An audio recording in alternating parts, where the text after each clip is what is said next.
Welcome back to Postcards from the Inn. Today, we're going to talk about holiday decorating because it's in the air. It's the beginning of November. It's always around this time of year that people think that I go all out for decorating for the holidays at the inn.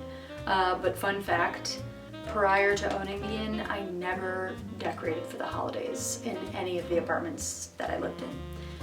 Partly because I was always home for the holidays with my family and I really didn't spend much time at home.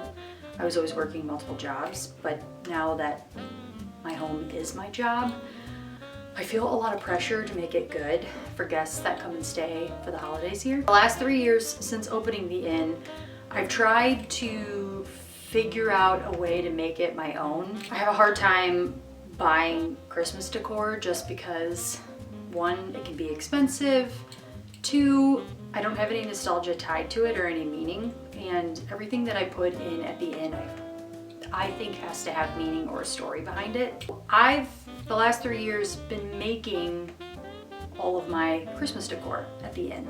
I try and use as much natural, upcycled, sustainable materials as possible, and or I try and use things that I already have to try and make this place feel cozy and warm.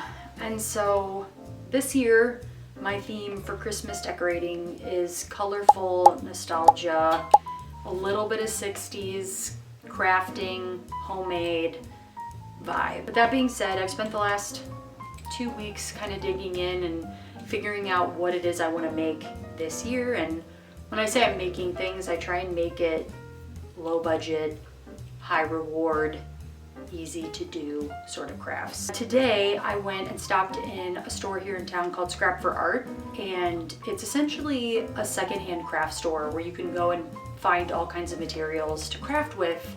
They've got fabric and yarn and thread and all of these really interesting things that people actually donate. So they just moved to a new location, so I went to go check it out today and see what they had as far as materials that I could use to put into Christmas decor and holiday decor.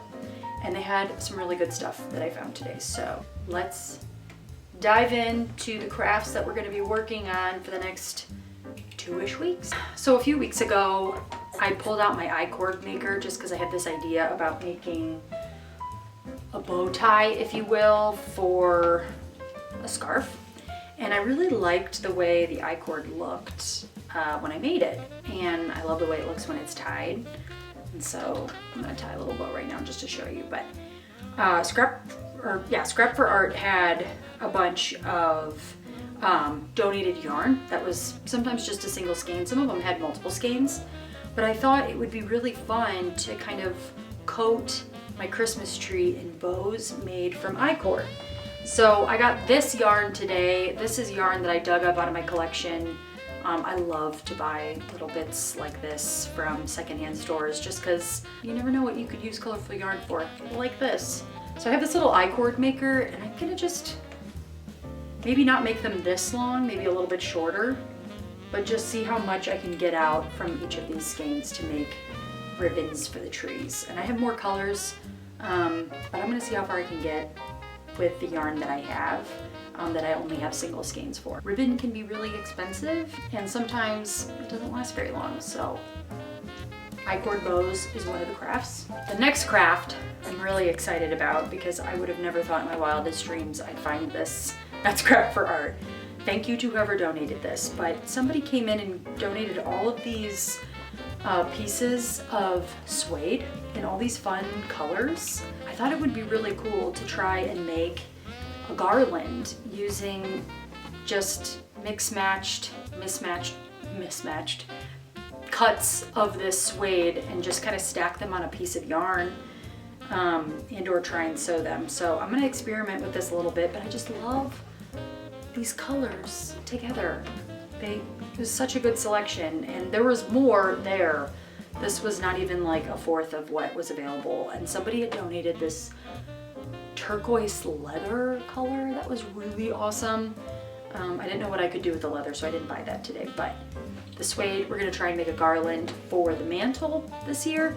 In line with the fabric swatches, they also sell scraps of fabric and leftover fabric, and so there was this really cool pink, yellow, and green tweed that I don't currently have a stocking that I hang on the mantle each year from me or my dog Bailey. So I'm gonna try and make stockings out of this year because I don't know, this fabric is so fun and colorful that I couldn't pass it up and I needed to figure out what to do with it fast.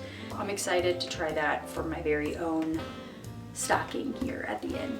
Another craft that I've been seeing all over Instagram and TikTok and Pinterest, and it's one that I've done in the past, but I used book paper that I cut out of old encyclopedias, and it wasn't very sturdy, so this year I wanted to try and find craft paper to do colorful, sort of Scandinavian stars that I want to hang from the bookshelves in the parlor, and put some fairy lights in them or tea lights in them.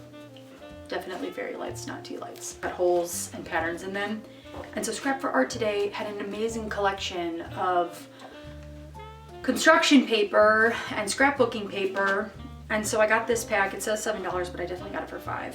And it's got greens and pinks and beige. And I just think it's a perfect little Christmas combo. And I bought some orange too, because I'm a sucker for orange around the holidays. So we're gonna make paper stars.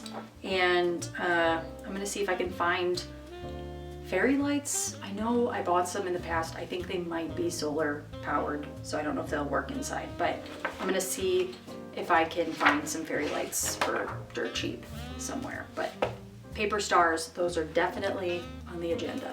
One of my biggest crafts that I'm gonna be doing, I'm a huge estate sailor, and oftentimes I buy things at estate sales that I don't know what to do with when I first buy them. This fabric is a perfect example.